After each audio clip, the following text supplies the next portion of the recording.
atau pembentukan sel darah. Hematopoiesis terbagi menjadi 3 periode berdasarkan tempat pembentukannya.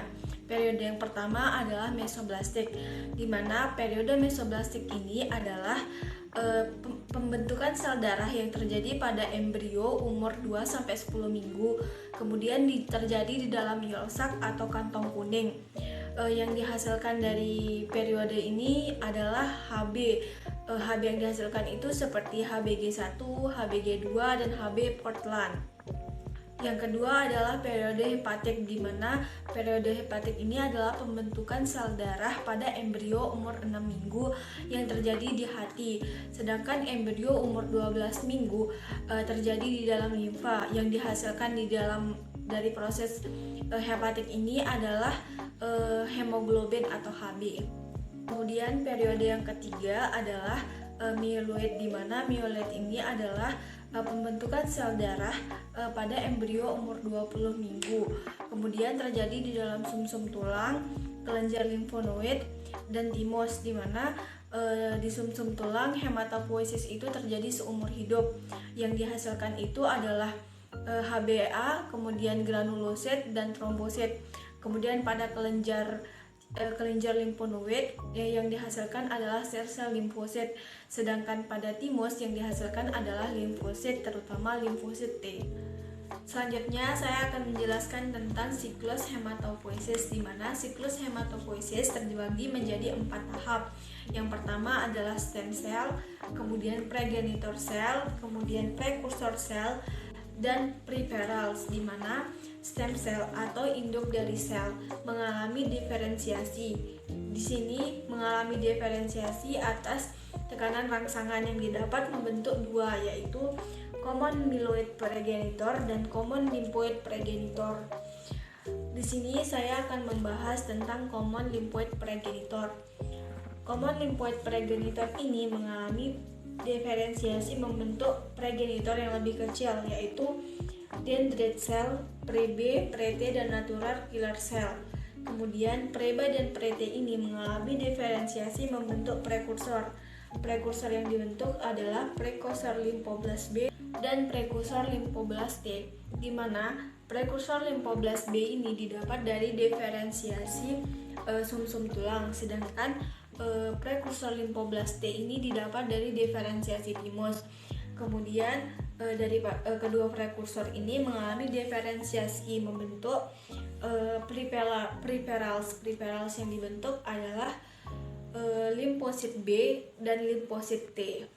Kemudian common myeloid progenitor, di mana common myeloid progenitor ini mengalami diferensiasi membentuk 3 progenitor yang lebih kecil. Yang pertama adalah granulosit monosit progenitor, eosinofil basofil progenitor, dan megakaryotik eritrosit progenitor.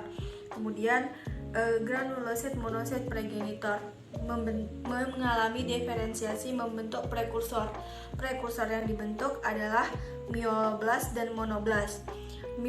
Myeloblast mengalami diferensiasi membentuk promyelosit, myelosit, metamyelosit, band, dan mengalami diferensiasi membentuk preferals, yaitu segmen neutrofil atau bagian daripada sel darah putih. Kemudian yang kedua adalah monoblast. Monoblast mengalami diferensiasi membentuk prekursor promonosit.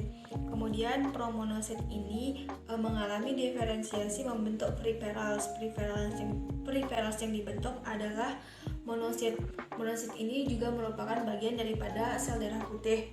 Kemudian yang kedua adalah eosinofil basofil progenitor. Eosinofil basofil progenitor ini akan mengalami diferensiasi membentuk prekursor. Prekursor yang dibentuk adalah myeloblast. Myeloblast yang pertama akan menjadi promyelosit, kemudian eosinofil myelosit, kemudian eosinofil metamyelosit, kemudian eosinofil band, dan terakhir mengalami diferensiasi membentuk preferals, yaitu eosinofil. Eosinofil ini juga merupakan bagian dari sel darah putih.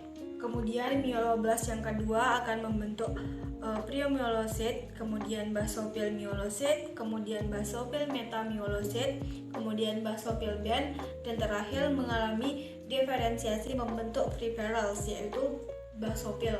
di mana basofil ini juga merupakan bagian daripada sel darah putih. Kemudian selanjutnya megakaryotik eritrosit progenitor mengalami diferensiasi membentuk prekursor. Prekursor yang dibentuk yaitu promonoblas dan megakaryoblas. Promonoblas akan menjadi basofil normoblas, polikromatik normoblas, ortokromatik normoblas, polikromatik eritrosit, dan mengalami diferensiasi membentuk peripherals, yaitu eritrosit atau sel darah merah. Kemudian megakaryoblas akan mengalami diferensiasi membentuk promegakaryotik, kemudian megakaryosit, dan masih membentuk peripherals, yaitu eritrosit atau sel darah merah. Kemudian megakaryoblas akan mengalami diferensiasi membentuk promegakaryotik, kemudian megakaryosit, dan mengalami diferensiasi membentuk peripherals, yaitu platelets atau bagian daripada trombosit. Darah terdiri dari dua komponen utama, yaitu plasma darah dan sel-sel darah. Plasma darah. Plasma darah adalah komponen penyusun darah yang paling banyak. Sebesar 55% bagian darah adalah plasma darah. Plasma darah terdiri dari garam mineral, protein-protein darah seperti albumin, fibrinogen, antibodi, nutrisi, hormon, gas terlarut, serta zat hasil ekskresi. Walaupun terlihat banyak penyusun, tetapi 90% plasma darah adalah air. Yang kedua adalah eritrosit atau sel darah merah. Eritrosit atau sel darah merah ini adalah komponen darah yang tidak memiliki inti sel, kemudian berbentuk kecil dan bersifat fleksibel. Di dalam darah, eritrosit ini berjumlah sebanyak 4-5 juta sel.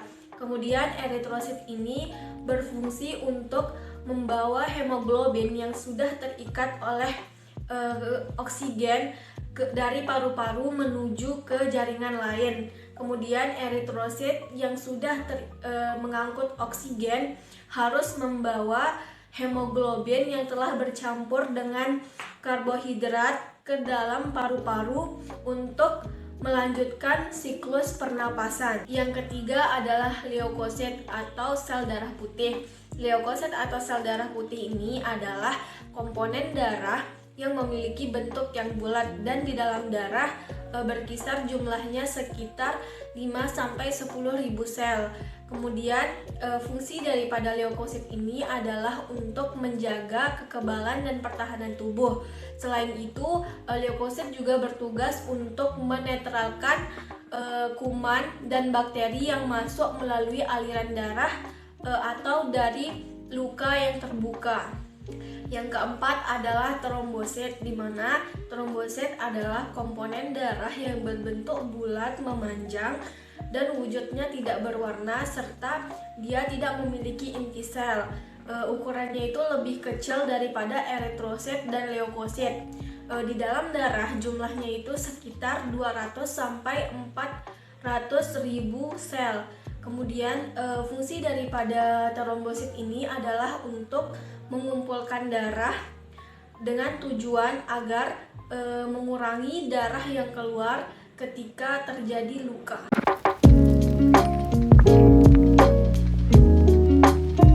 Pembentukan sel-sel darah in utero bayi dan anak, di mana terdapat beberapa sel darah yaitu monosit, neutrofil, eosinofil, dan juga basofil. Keempat sel darah ini merupakan bagian daripada leukosit atau sel darah putih. Di sini mereka mengalami diferensiasi atau hematopoiesis terjadi di dalam sumsum tulang. Kemudian dari keempat sel darah ini mengalami fungsi yang sama, yaitu untuk menjaga sistem kekebalan tubuh, untuk mencegah terjadinya pembekuan darah, dan untuk mencegah atau mengatasi terjadinya alergi.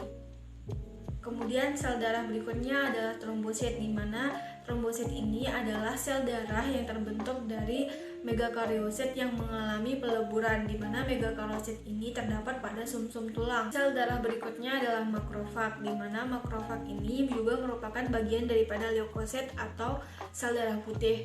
Makrofag ini terbentuk dari diferensiasi monosit, di mana makrofag ini juga berfungsi sebagai untuk menjaga sistem kekebalan tubuh.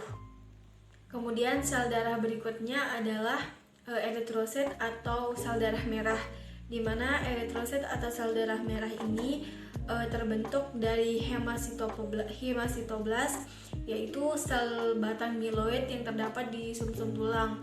Di mana pembentukan eritrosit ini pada embrio minggu-minggu pertama terjadi di yolk sac atau kantong kuning.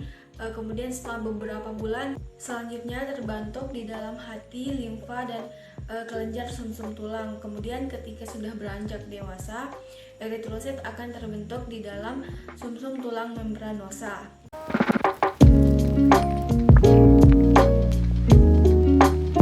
Tahapan peredaran darah pada janin.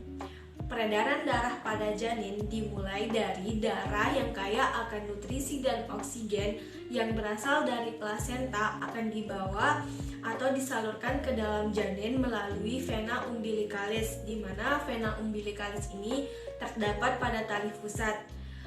Darah yang mengalir di dalam tali pusat sebesar 500 ml per menit.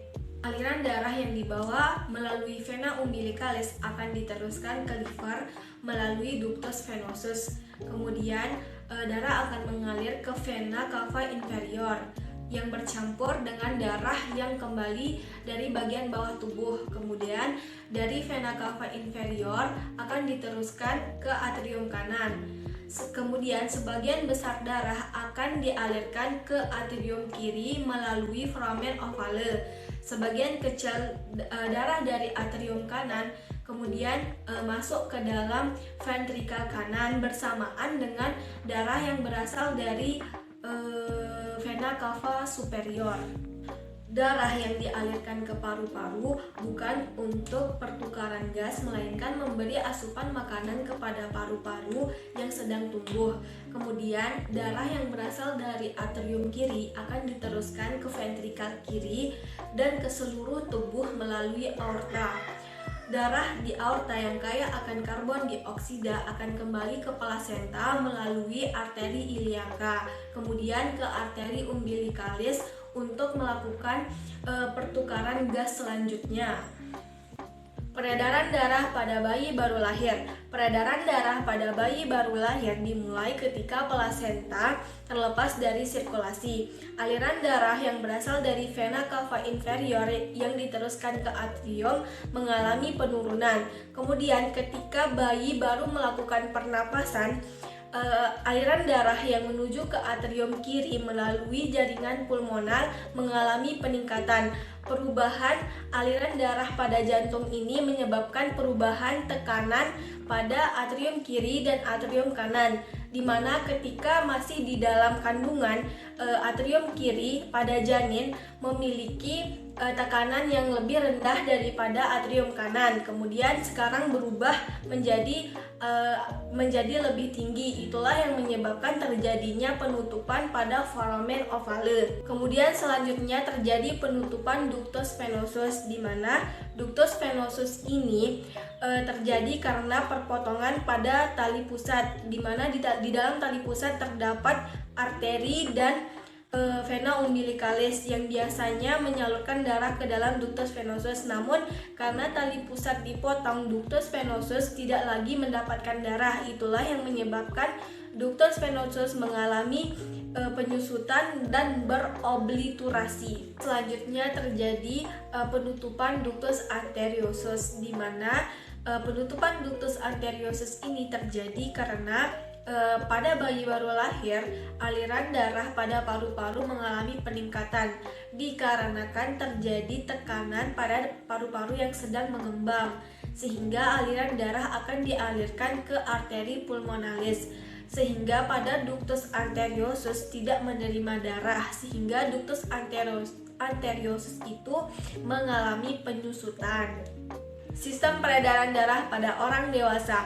Sistem peredaran darah pada orang dewasa terbagi menjadi dua, yaitu peredaran darah besar dan peredaran darah kecil, di mana sistem peredaran darah besar ini biasa kita sebut dengan sistem peredaran darah sistemik, di mana sistem peredaran darah ini dimulai dari bilik kiri yang mengalami kontraksi dan mengeluarkan darah yang kaya akan oksigen, kemudian menyalurkannya ke aorta, kemudian aorta menyalurkannya ke seluruh tubuh, kemudian darah mengalir melalui vena cava inferior maupun vena cava superior, kemudian masuk ke dalam serambi kanan. Itulah sirkulasi darah pada peredaran darah besar. Mengapa dikatakan sebagai peredaran darah besar? Karena peredaran darahnya melalui dan menyalurkan darah ke seluruh tubuh. Kemudian peredaran darah kecil atau biasa kita sebut dengan peredaran darah pulmo atau paru-paru. Peredaran darah ini dimulai dari bilik kanan yang memompa darah yang kaya akan oksigen dan karbon dioksida, namun lebih banyak karbon dioksida, mengalirkannya menuju arteri pulmonalis, kemudian menuju ke paru-paru. Di dalam paru-paru ada pertukaran gas antara karbon monoksida dan oksigen. Kemudian setelah darah keluar dari paru-paru, darah yang keluar dari paru-paru tersebut adalah darah yang kaya akan oksigen atau darah bersih. Kemudian disalurkan melalui vena pulmonalis, kemudian masuk ke serambi kiri.